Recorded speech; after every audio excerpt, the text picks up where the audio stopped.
Okay, we got rules. We got rules in the woods, okay? You can't go tearing up people's roads because that's how we get home.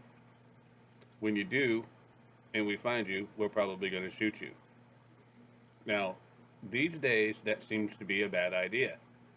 Where I'm from and where I grew up, you come on my property, there's a good chance we're going to get a backhoe, get rid of you and your vehicle.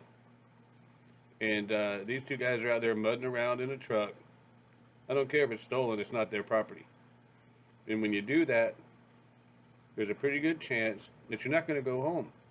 Now, one guy's got head injuries because the driver got shot in the neck and he hit a tree and it hurt his other buddy's head. Both of them are still alive. Now, if he'd have done that in the little part of Florida I live in, that probably wouldn't have been the case. And Sheriff Grady Judd would have said, good for you, being a good neighbor. Because you got to stay out of people's shit.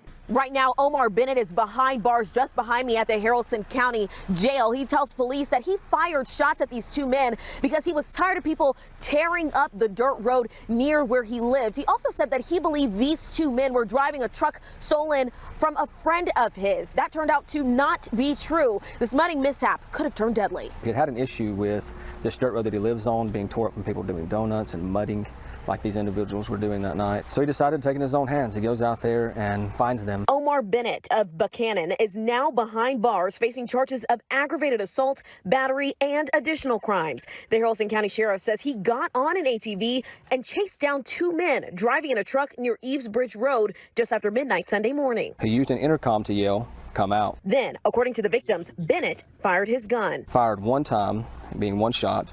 And Mr. Glover and Mr. Callahan hid in the woods. Little did they know he was sitting at the top of the hill blocking the exit. As the two men tried to drive away, Bennett allegedly opened fire on the truck again. This time, the driver, Austin Glover, was shot in the neck. His family has started a GoFundMe to cover his medical expenses. The other man in the truck, Cameron Callahan, suffered a head injury as the truck ran off the road under gunfire and crashed into a nearby tree. According to Bennett, the two men were driving around in what he told police was his friend's stolen truck. The vehicle was actually registered to a different owner, and it's not stolen. Haralson County officials say Bennett's choices could have cost two lives.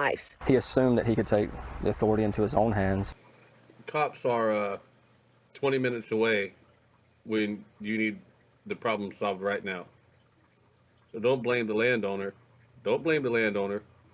Blame them little dickheads that were there running around in their truck, destroying this man's road on how him and his family get home.